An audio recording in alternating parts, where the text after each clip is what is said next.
स्वागत है आपका हिस्ट्री विद के। आज हम लोग कक्षा 12वीं की एनसीईआरटी की पुस्तक के पाठ 4 विचारक, विश्वास और इमारतें, इसके भाग 2 का अध्ययन करेंगे। भाग 1 के लिंक डिस्क्रिप्शन बॉक्स में दी हुई है, वहां से आप उसको जरूर देख लें ताकि ये ठीक से समझ में आ सके। इस भाग में हम स्तूप निर्माण और इसके अलावा किस तरह का इसके स्तूपों का निर्माण हुआ, कैसे हुआ, कौन से स्तूप पहले मिले, इनके बारे में देखेंगे और मंदिर निर्माण, मूर्तियां कैसे अस्तित्व में आई, इसके बारे में जानेंगे। सबसे पहले हम बात करेंगे स्तूप की। स्तूप बड़ी संख्या में बनाए गए अशोक के समय।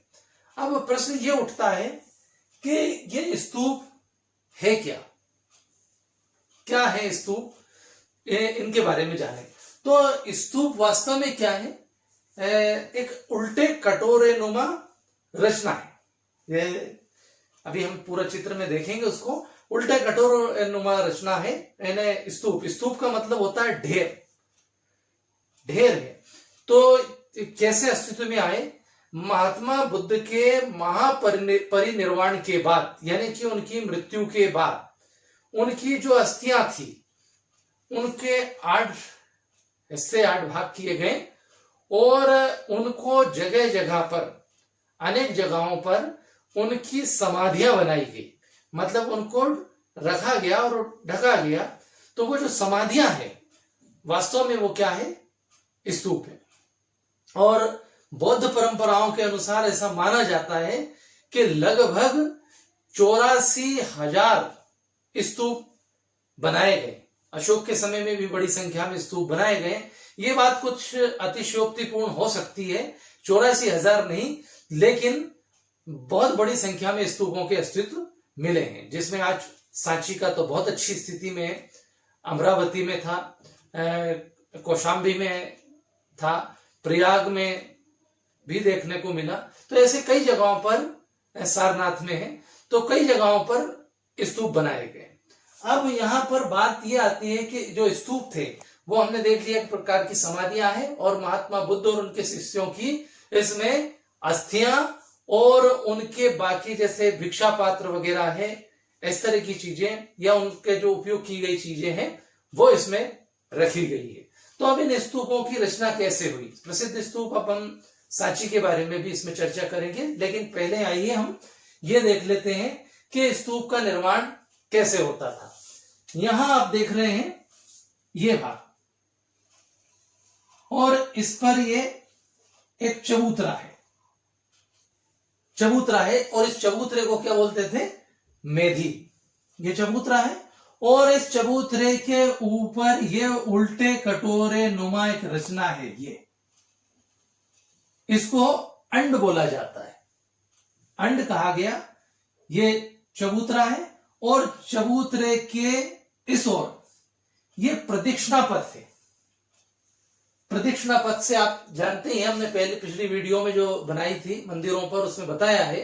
प्रदक्षिणा पथ, आप किसी मंदिर में जाते होंगे तो देवताओं की मूर्ति के चारों तरफ परिक्रमा करने का जो पथ होता है गोल, उसको हम प्रदक्षिणा पथ कहते हैं। तो इस यहां पर इस अंड के आसपास परिक्रमा करने के लिए जो पथ है उसको क्या कहा गया? प्रदक्षिणा पथ। ये है। ऊपर यदि जाएंगे अंड के ऊपर तो यहां पर इस तरह की रचना देखने को मिलती है और ये कहलाती है हार्मिका। ये धातु पत्र है एक्चुअल में, और ये हार्मिका कहलाती है। इसका मतलब होता है देवताओं का निवास। सबसे पहले हमने क्या देखा? प्लेन एरिया है, फिर उसके ऊपर एक चबूतरा उठाया। चबूतरे को हम क्या बोल रहे हैं? मेधी मतलब चबूतरा है। उसके ऊपर एक उल्टे कटोरे नुमा रचना है, अंड है, प्रदक्षिणा पथ है। ऊपर की तरफ ऐसी रचना है जिसको हार्मिका बोलते हैं, धातु पत्र का है, और ये इसका मतलब होता है देवताओं का निवास। ये अत्यंत पवित्र स्थल है। इसके ऊपर छत्र होता है, यहां कुछ ऐसा, ये छत्र है सीधा, और एक और इसके ऊपर ये रचना है, ये कहलाती है यष्टि। इन स्तूपों में जो निर्माण हुआ है, जितने भी स्तूप बने हैं, उन सभी में प्रायः ईंटों का प्रयोग हुआ है, पत्थरों का प्रयोग हुआ है, और कई बार वो अलग अलग समय में अलग अलग भाग में भी बने हैं। यहां यदि आपको संरचना इसकी समझ में आ गई है, कोई बहुत कठिन नहीं है। चबूतरा है, प्रदक्षिणा पथ है, अंड है, हर्मिका है, धातुपत्र, उसके ऊपर छत्र है और यष्टि है। आप मंदिरों का भी अगर देखेंगे तो इसी तरह की रचनाएं हुई। हम देखेंगे कि मंदिर और स्तूप का क्या संबंध है, इस बारे में भी अभी जानेंगे। यहां पर मैं बात करूंगा आपसे कि जो स्तूप है वो कितने प्रकार के होते हैं। यहां हमने जान लिया कि स्तूप क्या है, इसके अलावा स्तूपों की संरचना मतलब कैसे बनावट होती है ये भी जान लिया। अब हम देखेंगे कि स्तूपों के प्रकार कैसे हैं, किस तरह के स्तूप हैं। जैसे एक तो शारीरिक है, दूसरा पारिभौतिक है, तीसरा उद्देशिक है और एक है संकल्पित। पहला जो शारीरिक है, यहां पर आप देखें शारीरिक में, तो शारीरिक जो स्तूप है उनमें महात्मा बुद्ध और उनके शिष्यों की अस्थियां, दांत, नाखून आदि इसमें रखे गए हैं। दूसरे प्रकार के पारिभौतिक है। पारिभौतिक में उनके कमंडल, खड़ाऊ, उनके आसन आदि इसमें रखे हुए हैं, तो इनको कहा गया है पारिभौतिक। शारीरिक में दांत, नाखून, अस्थियां आदि है, और इसमें दूसरी उद्देशिका में क्या है, उद्देशिका जो है उनके से संबंधित जो स्थान है, जैसे उनको जहां ज्ञान प्राप्त हुआ, ज्ञान के अलावा उनको कहां महापरिनिर्वाण हुआ, जन्म हुआ, ऐसे स्थानों पर जो भक्त लोग हैं उन्होंने कुछ स्तूपों का निर्माण किया, तो उन्हें उद्देशिक कहा गया, उद्देशिक प्रकार के स्तूप। और एक है संकल्पित प्रकार के। ये चार प्रकार के स्तूप है, शारीरिक, पारिभौतिक, उद्देशिक और संकल्पित। तो संकल्पित भी क्या है, अपेक्षाकृत छोटे छोटे स्तूप हैं, और ये भी जो पवित्र तीर्थ स्थल है वहां पर इनको बनाया गया। तो हमने देख लिया कि चार प्रकार के स्तूप हैं। अब इसमें जानेंगे सांची के स्तूप के बारे में। सांची का स्तूप किस प्रकार निर्माण हुआ, कैसे बना, इस बारे में अपन देखते हैं। सांची कहाँ है, लेकिन इससे पहले बेहतर होगा ये भी जाने कि बनते कैसे थे, कैसे बनाया जाता था, स्तूपों का निर्माण कैसे होता था, कैसे बनते थे। भाई इतनी विशाल रचना का निर्माण कैसे होता होगा। तो इसके लिए क्या करते थे कि लोग दान देते थे। इसमें एक तो राजा महाराजाओं का, जैसे अशोक के समय में बहुत सारे स्तूपों का निर्माण किया गया, सातवाहन काल में भी निर्माण करवाया गया स्तूपों का, कनिष्क के समय में भी। तो कैसे बनते थे, तो एक तो राजा महाराजाओं के द्वारा दान में मिलता था इसके लिए, तो दान से बनते थे। और कैसे बनते थे कि कुछ व्यापारी लोग भी दान दिया करते थे, बनवाते थे। बौद्ध भिक्षु और भिक्षुणियों का भी इसमें योगदान रहा, कई बार उन्होंने भी पैसा देकर के इनको बनवाया है। यहां तक कि कई बार तो कोई काम करने वाले, जैसे सांची के स्तूप में तो एक तरफ का जो तोरण द्वार है और उसमें बहुत बड़ी भूमिका रही। हाथी दांत का पर काम करने वाले जो लोग थे उन्होंने दान देकर के इसमें तोरण द्वार में बनवाया।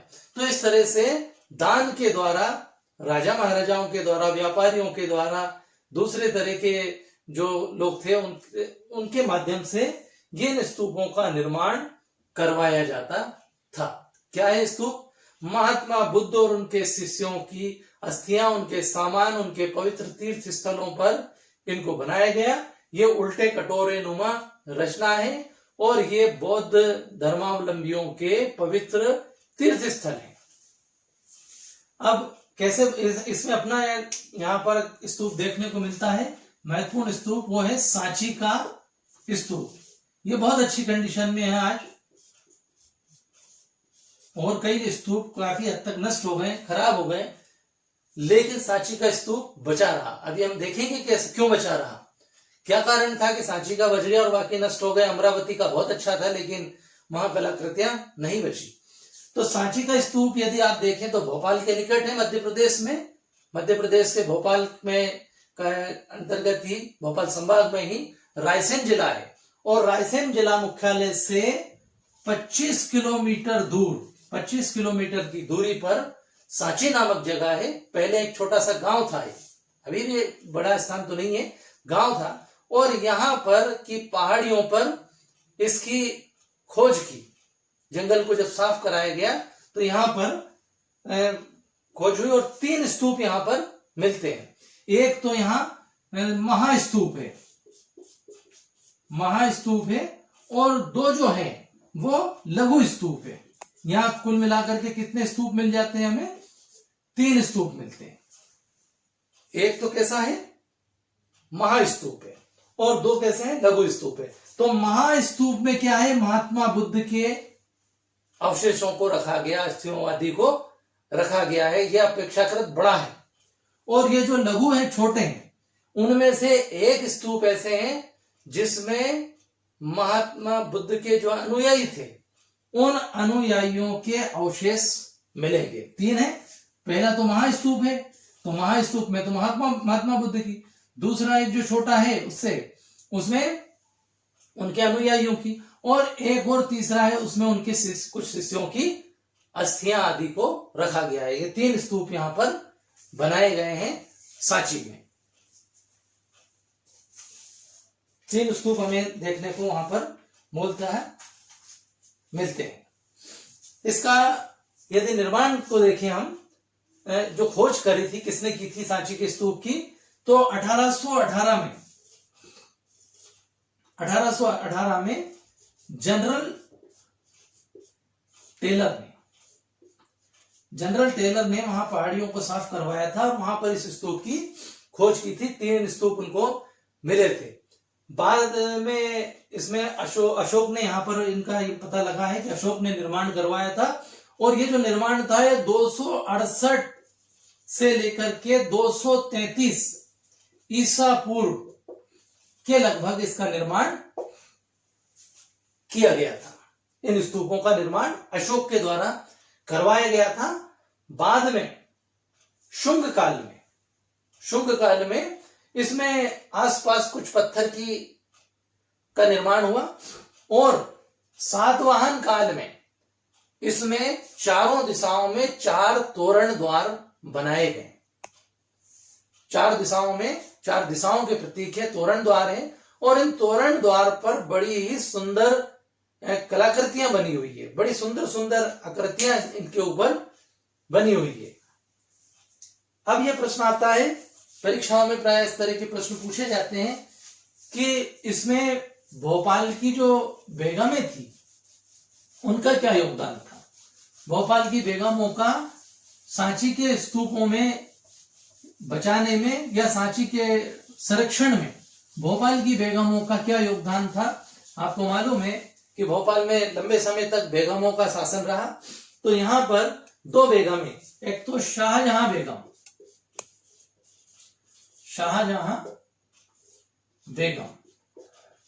और दूसरी सुल्तान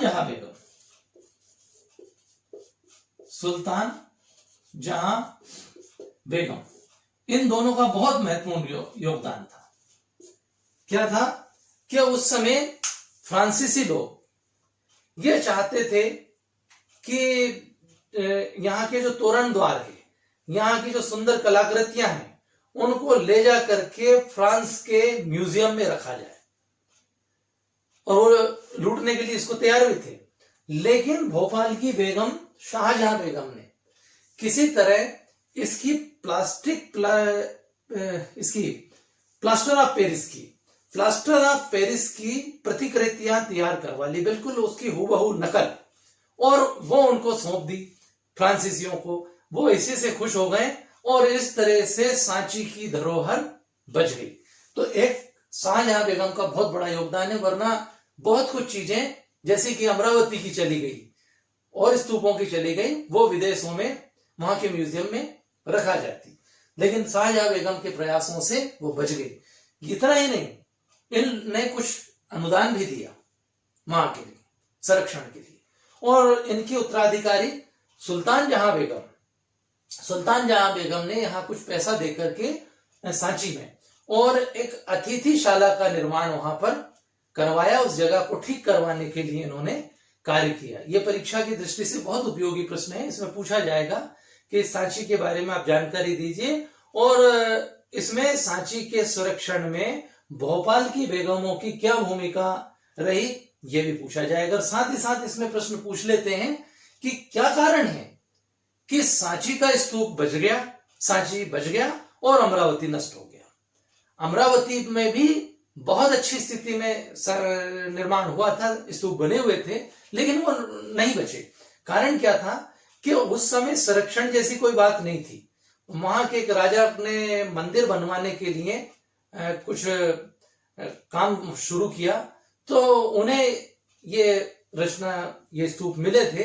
उन्हें लग रहा था कि कोई खजाना है पहाड़ी के ऊपर इस एरिया में, और उन्होंने काम जब किया तो ये स्तूपों के बारे में जानकारी मिली। आगे चल करके कुछ लोगों ने और भी काम किया, कनिंघम वगैरह ने, और यहाँ की कलाकृतियों को लूट करके लोग ले जाते रहे। किसी का ध्यान ही नहीं गया उसके संरक्षण की तरफ। तो जो कुछ उन्हें मिला वो अपने यहाँ ले गए। ये सामान्य बात थी फ्रांसीसियों के, अंग्रेजों के यहाँ, कि उनके बगीचों में यहाँ की कलाकृतियां सुंदर सजी हुई मिलती थी। कोई आश्चर्यजनक बात नहीं थी, उठा करके उनको सजा लेते थे, वहां ले जाते थे। इस तरह से ये जगह बर्बाद हो गई। यद्यपि H.H. कोल एक पुरातत्वविद थे, H.H. कोल ने इस बात पर ध्यान सबका आकृष्ट किया था कि जो इस तरह की जगहें हैं, जो कलाकृतियां हैं, जो पुरातत्व वस्तुएं हैं, उन्हें अपने मूल स्थान पर रहना चाहिए, उनका वहां संरक्षण होना चाहिए। लेकिन उस समय H.H. कोल की बात किसी को समझ में नहीं आई। जब सांची की खोज हुई, सांची के बारे में पता लगा, तब तक ये बात लोगों को समझ में आ गई थी। एक तो कि हाँ संरक्षण होना चाहिए, और दूसरा ये शाहजहां बेगम, सुल्तान जहां बेगम, इन्होंने भी उसको बचाने में महत्वपूर्ण भूमिका निभाई। आगे चल करके इसका और अच्छा काम हुआ। जैसे आप देखते हैं कि सातवाहन काल में इसमें आसपास 4 तोरण द्वार बनाए गए।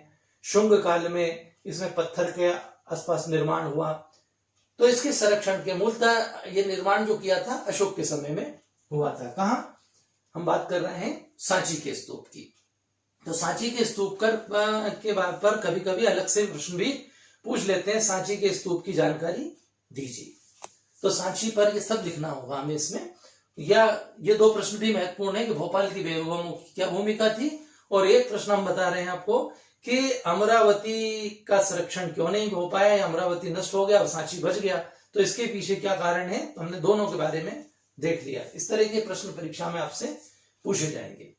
एक और बात आती है इसमें शालवंजिका के बारे में। ये भी एक सेपरेट प्रश्न पूछते हैं। शालवंजिका,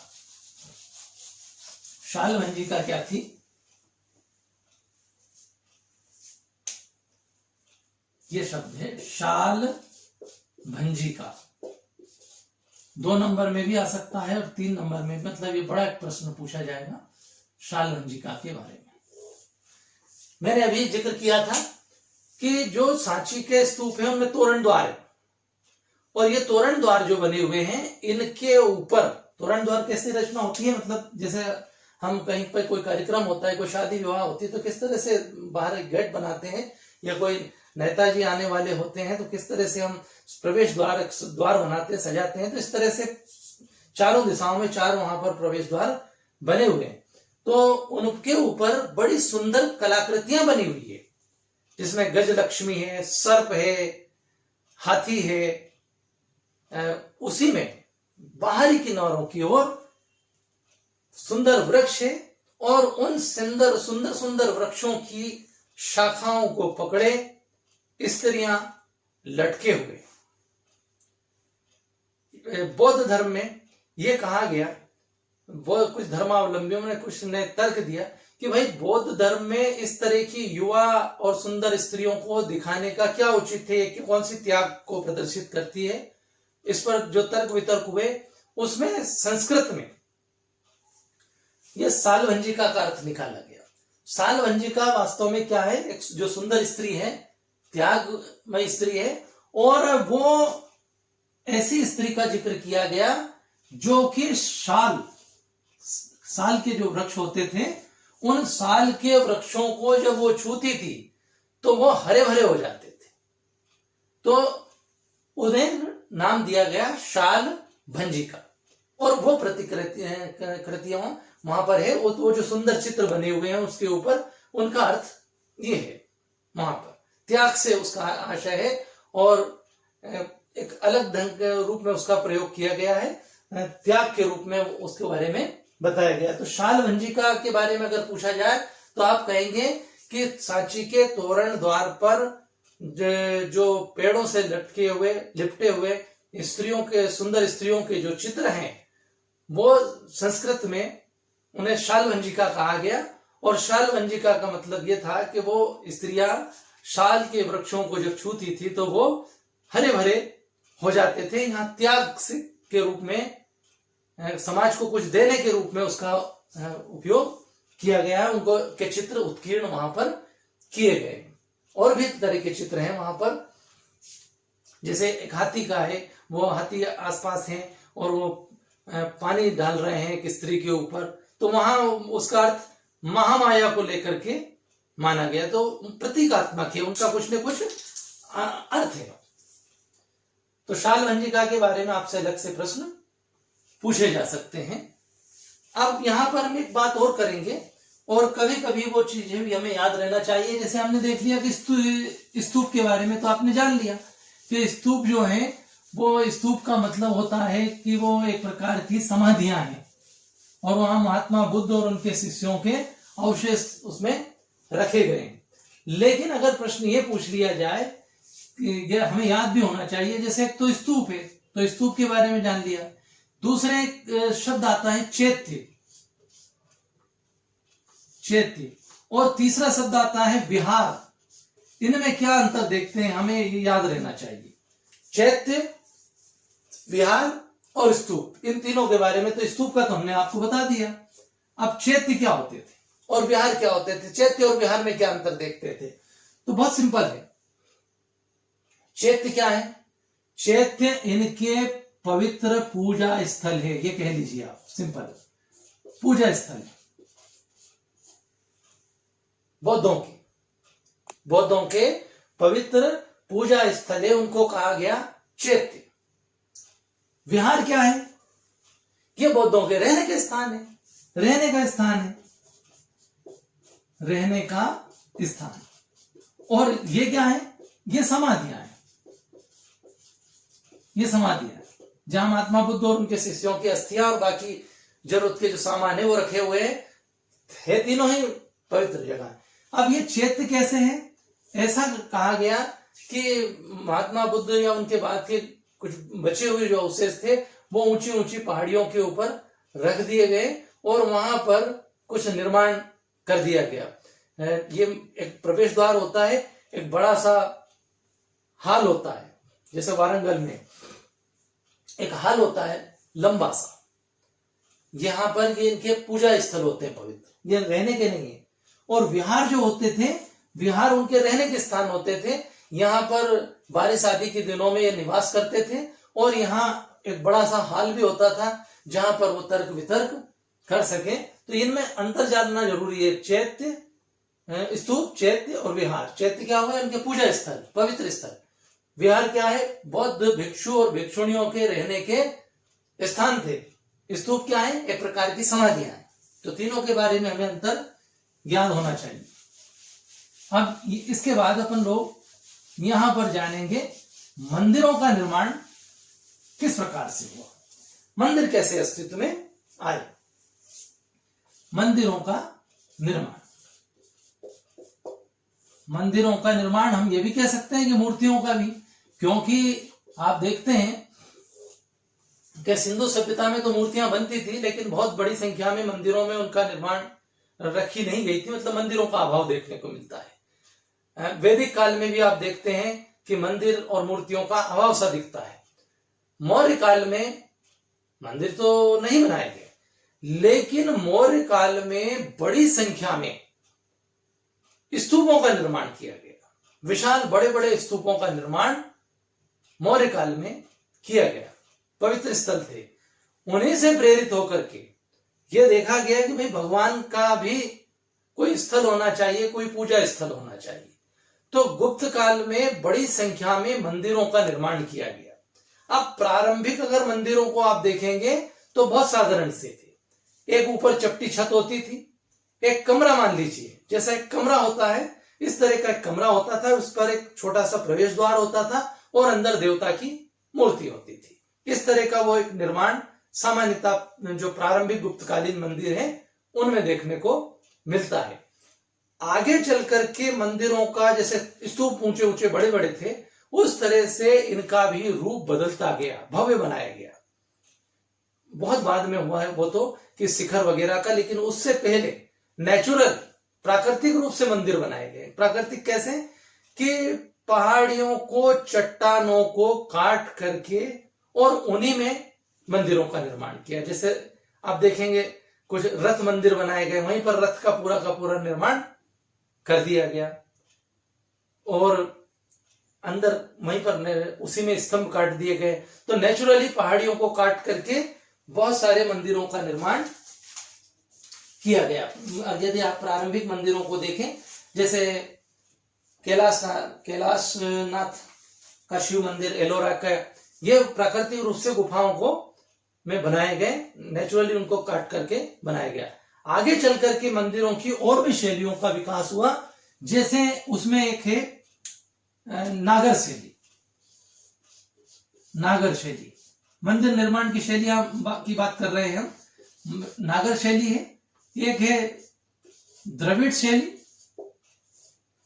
और एक है वेसर शैली।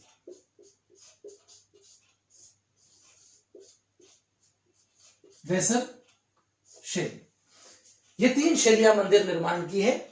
यदि आप देखेंगे कि उत्तर भारत में जो मंदिरों का निर्माण है वो नागर शैली में हुआ। दक्षिण भारत के जो मंदिर है वो द्रविड़ शैली के हैं और इन दोनों के मध्य के जो मंदिर हैं वो वेसर शैली के हैं।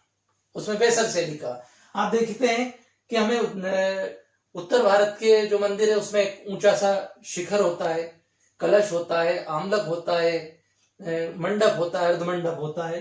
द्रविड़ शैली के अगर दक्षिण भारत में मंदिर देखेंगे तो अब जो उत्तर भारत के मंदिर है इस तरह का जो शिखर है ऐसा वो नजर नहीं आता।